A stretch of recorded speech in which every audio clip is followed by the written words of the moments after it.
Hello everyone, welcome to my YouTube channel study with Tamanna. तो हम कर रहे थे चैप्टर 2 का final accounts of partnership firm. उसमें हमने ट्रेडिंग अकाउंट देख लिया, profit and loss account, profit and loss appropriation account, capital and current account. Okay, अब हम बैलेंस शीट आज देखेंगे, उसका स्पेसिमेन देखेंगे। So let's start. तो सबसे पहले आपको यहाँ पे हेडिंग देनी है, balance sheet of partnership firm of, यहाँ पे पार्टनर्स का नेम, एज ऑन, यहाँ पे डेट।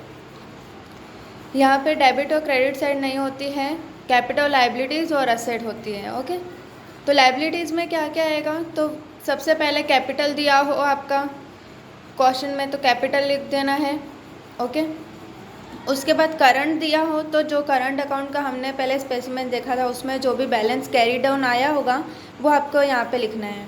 ओके, क्रेडिट बैलेंस पे आया होगा तो आपको इसी साइड लिखना है, डेबिट बैलेंस पे आया होगा तो असेट से लिखना है। ओके, वो मैं आपको लास्ट में बता दूंगी। रिजर्व्स यहाँ पे लिखना है, जैसे कि जनरल रिजर्व हो गया, कैपिटल रिजर्व, अदर रिजर्व्स, कोई भी टाइप के रिजर्व्स हो लाइबिलिटी में लिखोगे। Non current liability like loan from bank, loan from financial institution, loan from friends, partners loan, तो किसी भी टाइप की लोन आएगी वो हमको यहाँ पे लिखनी है।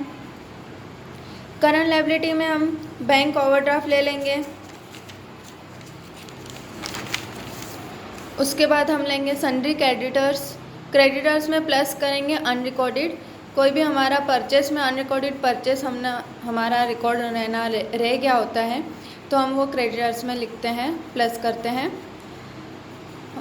Bills payable, expenses outstanding expenses, जो भी आपके आउटस्टैंडिंग एक्सपेंसेस होते हैं वो आपको यहाँ पे लिखने हैं। इनकम रिसीव्ड इन एडवांस, तो एडवांस में कोई भी आपको इनकम मिल गई है तो वो आपकी एक टाइप की लाइबिलिटी होगी। Okay, taxation provision, provident fund, interest outstanding on partners loan, तो पार्टनर ने कोई भी लोन ली है उसका जो भी वो इंटरेस्ट होगा वो यहाँ पे लिखोगे। ओके, अब हम देखते हैं असेट साइड। असेट में आएगा आपका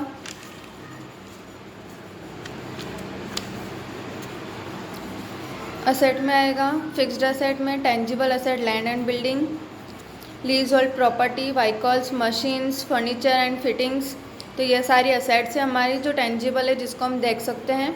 इसमें से डेब्ट दिया हो तो वो आपको माइनस करना रहेगा। Okay, intangible asset, pattern, trademark, copyright, goodwill, ये सब हमारे इंटेंजिबल असेट हैं जिनको हम नहीं देख सकते हैं तो वो भी आपको असेट में ही लिखना है।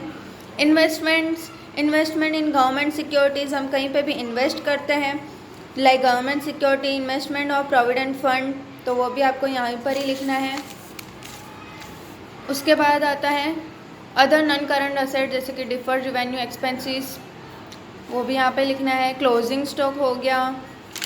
फिर आता है सन्ड्री डेटर्स। अभी डेटर्स में क्या है, अनरिकॉर्डेड, पहले तो डेटर्स लिख दिया, उसके बाद प्लस करना है हमको अनरिकॉर्डेड सेल्स।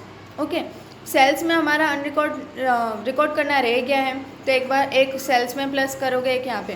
तो परचेस जो होता है वो क्रेडिटर के रिलेटेड होता है और सेल जो होता है वो डेटर्स के रिलेटेड होता है, वो आपको याद रखना है।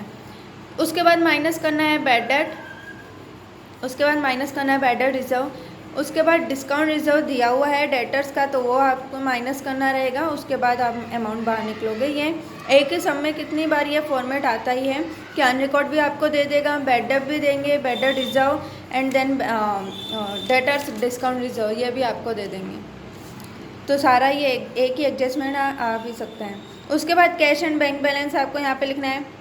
बैंक बैलेंस, इनकम ड्यू, किसी भी टाइप की इनकम आई हो हमारे पास तो वो, लोन लैंड, किसी ने हमसे लोन ली हो वो, बिल रिसीवेबल, प्रीपेड एक्सपेंसेस, अगर हमने पहले से ही उसको प्रीपेड कर दिया है, एक्सपेंसेस को पहले से ही पैसे दे दिए, एक्सपेंसेस पैसे पहले से ही दे दिए हैं तो वो भी यहाँ पे लिखेंगे। अगर हमने पहले एडवांस में दिए हैं तो एडवांस में मिले हैं तो यहाँ पे लिखेंगे, अगर एडवांस में दिए हैं तो असेट में। ओके, फिर जैसे मैंने आपको बताया था करंट अकाउंट में अगर हमारा डेबिट साइड में आता है तो आप वो असेट में लिखोगे।